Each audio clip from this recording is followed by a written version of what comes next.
Trois ministres face aux journalistes au lendemain de la rentrée gouvernementale, les risques d'inondation, le projet de budget 2013 ou encore l'application de la loi sur le quota genre pour les prochaines élections. Autant de sujets évoqués au cours des échanges. Et puis dans l'actualité également, ce congrès panafricain sur les fistules obstétricales à Ouagadougou. C'est le tout premier, l'occasion pour les participants d'apprendre les uns des autres en matière de sensibilisation, de prise en charge et de réinsertion des femmes victimes. L'effervescence hier à la Convention démocrate à Charlotte aux États-Unis, Barack Obama a prononcé son discours d'acceptation et devient officiellement le candidat démocrate pour les présidentielles du 6 novembre.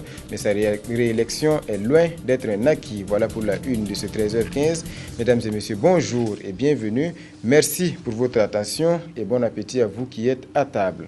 24 heures après la rentrée gouvernementale, trois ministres étaient ce matin face aux journalistes pour le traditionnel point de presse. Et comme on pouvait s'y attendre, les sujets d'actualité, ce sont ces pluies abondantes et les risques d'inondation. Le ministre de la Communication s'est voulu rassurant sur les capacités de réaction du gouvernement, le cas échéant. Concernant la saison des pluies, effectivement, vous avez totalement raison. Nous en avons discuté avec les collègues. Il y a un certain nombre de ministres qui n'ont pas du tout pris de vacances spécifiquement autour de la question parce qu'il fallait surveiller. Il y a le ministre des Infrastructures et du Désenclavement qui devait travailler à faire attention aux ponts qui ont pu souffrir, aux barrages, etc. Si on regarde la semaine en cours, le nombre de jours de pluie ou même d'heures de pluie, et donc par-ci, par-là, dans toutes les localités du Burkina, il y a des situations assez difficiles à gérer du point de vue de l'impact négatif sur les populations, sur les habitats et sur les routes, etc. Et je vous avoue que nous n'avons pas fait d'évaluation exhaustive, d'autant que, et ça est en cours, on essaie de faire de la protection civile, d'intervenir au moment où il le faut et d'être présent aux côtés des populations. C'est ce que nous faisons en essayant de colmater les brèches et de faire une évaluation globale à la fin de tout ceci. 1636 milliards de francs CFA, voici en chiffres le projet de dépenses du gouvernement pour l'année 2013. Les ressources propres, elles, sont estimées à 1422 milliards. Le ministre de l'économie a apporté des précisions sur les grandes priorités de ce projet de budget. Nous avons défini 4 priorités pour 2013. Première priorité, c'est le renforcement des piliers de la croissance. Vous savez que c'est au niveau du plan présidentiel, où on parle d'émergence. Au niveau de la SCAD, où on parle de croissance accélérée, il faut que plus que jamais, on mette l'accent sur les secteurs productifs pour qu'on puisse avoir une croissance forte, une croissance qui soit durable et c'est une croissance qui crée de l'emploi, qui est de la richesse. Et à ce niveau, on va continuer à mettre l'accent sur des secteurs porteurs de croissance tels que l'agriculture, l'élevage, où on a un fort potentiel de croissance. On va également, bien sûr, mettre l'accent sur les secteurs miniers, mais aussi, il y a ce qu'on appelle les secteurs du soutien de la production, pour pouvoir donc avoir les résultats, notamment les infrastructures de transport, les routes. Il faut qu'on continue à faire en sorte qu'on puisse désenclaver les zones de production. L'autre élément sur lequel on va mettre davantage l'accent, c'est l'énergie, pour accroître l'offre, mais aussi voir pour que ce soit assez compétitif.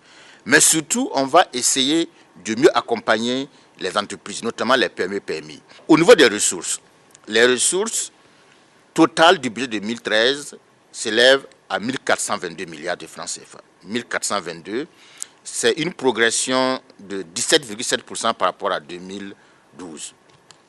Et dans ces 1422, on a prévu des ressources propres, c'est-à-dire des recettes autres que ce qu'on attend de l'extérieur, de 106 milliards de francs CFA, en hausse de 19,4%. Côté dépenses, les dépenses totales que nous prévoyons s'élèvent à 1636 milliards. 1636 milliards, en hausse de 16,8%. Et dans ce montant total, pour les dépenses d'investissement qui vont venir tout justement booster la croissance, on a un montant de 807 milliards, presque la moitié. Et ce montant est en hausse de 18,9%. Alors, quand vous regardez, j'ai dit recette totale 1422, dépenses totales 1636, il y a une différence, ce qu'on appelle le gap et le besoin de financement. Cette différence, qui fait 214 milliards, va être couverte par des appuis budgétaires de nos partenaires et un emprunt obligataire. Voilà, et l'un des événements les plus attendus en ce mois de septembre, c'est le 3e Forum des femmes. Rendez-vous est pris du 13 au 15 à Ouagadougou. Le ministre de la Promotion de la Femme est revenu sur cette opération « Une femme, un acte de naissance » qui sera lancée à l'occasion. Nestorine Sangaré a également fait le point de l'application de la loi sur le quota genre sur les listes des candidatures pour les prochaines élections législatives et municipales. Les efforts de vulgarisation de la loi, les efforts d'explication, l'élaboration, l'appui à l'élaboration d'une note explicative pour permettre aux gens de comprendre quel est le sens de la loi et comment la loi doit être appliquée. Alors maintenant, c'est clair que c'est le 14, la date pour le dépôt des listes. Et la loi dit que dès que les listes sont déposées, elles doivent être publiées.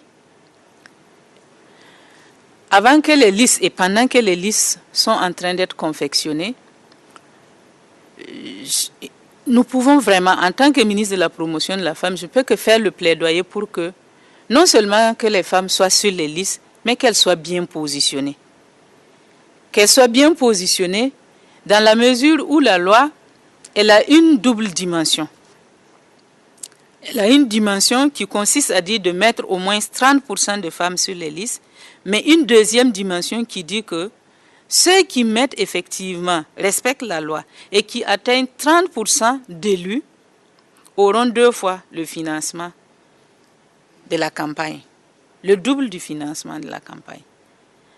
Donc on va voir si les partis seront intéressés par ce double du financement pour faire en sorte que 30% de femmes soient élues, ou ils ne vont pas respecter la loi pour perdre la moitié du financement. C'est les sanctions, c'est une sanction positive et une sanction négative. Quand on respecte la loi, il y a le financement. Quand on atteint 30% des résultats, il y a le double du financement. Mais quand on ne respecte pas la loi, c'est la moitié du financement qui est donné aux partis politiques. Donc, j'attends, comme vous, pour voir qu'est-ce qui va sortir des états-majors. Et le 3e forum va réunir 2000 femmes provenant des 13 régions pour 3 jours de discussion intensive sur leurs préoccupations en lien avec les politiques publiques. Nous allons lancer une opération spéciale d'établissement d'actes de naissance pour les femmes. Parce qu'il y a encore dans notre pays plus de 3 millions de femmes qui n'ont pas d'acte de naissance. Et il y a également des hommes qui n'ont pas d'acte de naissance. Mais le problème des femmes revient régulièrement. Oui, le problème des femmes revient régulièrement parce que pour l'enrôlement lors des élections, beaucoup de femmes disent qu'elles n'ont pas d'acte de naissance, donc elles n'ont pas pu s'enrôler. Et d'autre part, vous savez que quand on n'a pas d'acte de naissance, il y a beaucoup de choses qu'on ne peut pas faire. On ne peut pas avoir de pièce d'identité nationale. Et si on n'a pas de pièce d'identité nationale, on ne peut pas aller prendre un crédit dans une structure bancaire. On ne peut pas, la mobilité même est réduite. Et pour se marier, quand on n'a pas d'acte de naissance, on ne peut pas contracter un mariage légalement. Et d'autre part, quand on n'a pas d'acte de naissance, bien sûr, c'est beaucoup d'opportunités. Rien que pour venir dans les services publics aujourd'hui, il faut déposer sa pièce d'identité à la porte avant de pouvoir rentrer. Quelqu'un qui n'a pas d'acte de naissance ne pourra même pas venir dans un ministère pour demander un service ou pour en tout cas se faire entendre sur des préoccupations données.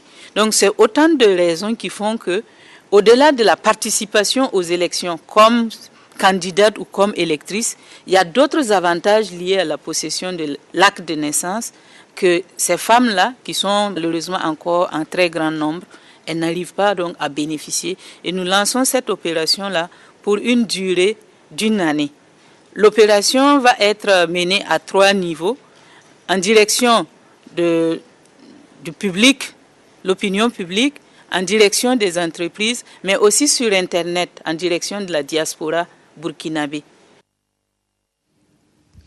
Des propos recueillis par Éléonore Yerbanga. Santé pour poursuivre, c'est le tout premier congrès panafricain sur les fistules obstétricales et il s'est ouvert hier soir dans la salle de conférence de Ouagadougou 2000. De nombreuses femmes sur le continent en sont victimes, rejetées, stigmatisées et sans espoir. L'objectif de la rencontre, c'est donc de partager les expériences en matière de sensibilisation, de prise en charge et de suivi des politiques de réinsertion. Nathalie Sawadogo, Jean-Baptiste Ouedraogo. Plus de 2 millions de femmes vivent avec une fistule dans les pays en développement et près de 100 000 nouveaux cas apparaissent chaque année dans le monde selon la fondation Rama.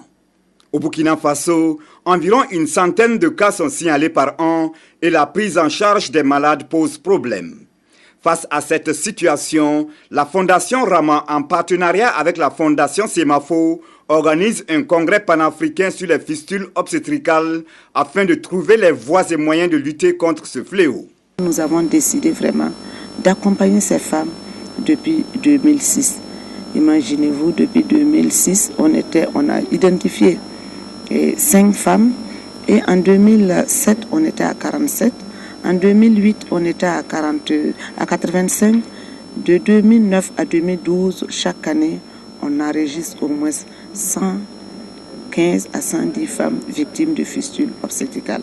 Les acteurs de la santé, les décideurs politiques, les partenaires, les chefs coutumiers et les femmes de la sous-région vont ensemble partager leur expérience et trouver des solutions qui permettent la prise en compte de la problématique des fistules obstétricales dans les politiques de santé. Au Burkina Faso, la prise en charge des problèmes de santé de la population est un des objectifs majeurs du gouvernement. Nous sommes les bénéficiaires en réalité parce que c'est nous qui avons la charge, la politique et la défense sur le plan de la santé des populations et toute initiative tendant à nous accompagner, à apporter une pierre est une initiative que nous devons soutenir et encourager. C'est pour cela que je suis venu non seulement pour encourager la fondation, encourager les participants parce que c'est des réflexions qui vont mener et nous attendons donc le fruit de ces réflexions pour nourrir donc notre politique en matière de santé. La fondation Rama est une fondation d'aide aux femmes victimes de fistules obstétricales. À l'issue de ce congrès, elle souhaite la mise en place d'un cadre de concertation de niveau régional au sein duquel seront menés des échanges pour lutter contre les fistules obstétricales. Pour le développement du système éducatif dans la Nyanya, les ressortissants se mobilisent. Ce week-end, ils se sont réunis à Bogandé pour faire l'état des lieux et trouver des pistes de solutions objectives, lutter efficacement contre l'analphabétisme dans la localité. Estelle Judith Assogba. La province de la Nyanya enregistre l'un des plus faibles taux de scolarisation au Burkina Faso. Afin d'inverser la tendance, le conseil municipal de Bogandé et le comité communal pour l'éducation multiplient les actions de sensibilisation. Le cadre choisi, le forum sur l'éducation dans la commune de Bogandé.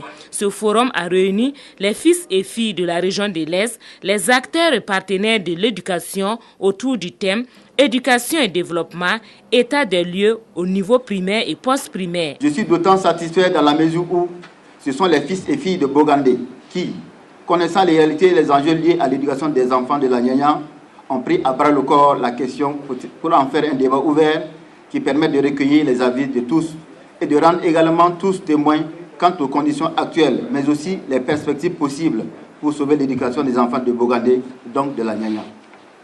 Je pense donc que cette démarche constitue une victoire. Cette rencontre a permis aux participants de faire le diagnostic du système éducatif et d'envisager des solutions durables.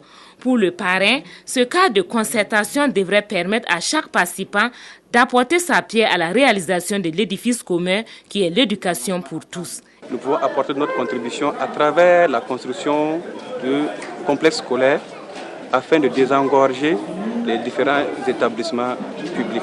Je vais toujours demander aux parents de continuer à envoyer les enfants à l'école, parce qu'envoyer un enfant à l'école, ce n'est pas de l'abandonner, mais il faut aussi l'accompagner afin que l'enfant puisse réussir. Et maintenant, aux autorités administratives, je vais leur demander de faire beaucoup plus d'efforts, car Il y a un éminent le professeur Kizerbo, qui disait dans son ouvrage Éduquer ou périr que l'éducation est la base de tout développement. Conscient de cela, je pense que tous les acteurs doivent mettre la main dans la pâte afin que nous puissions réussir ce défi. À l'occasion, des élèves méritants ont été distingués. Réorientation de l'approche police de proximité, le deuxième plan quinquennal était une fois de plus au centre des échanges, cette fois à Wayuga. Tous les acteurs impliqués autour de la même table pour examiner les conditions d'un accompagnement efficace des structures communautaires de sécurité. Abdelaziz Yagibou.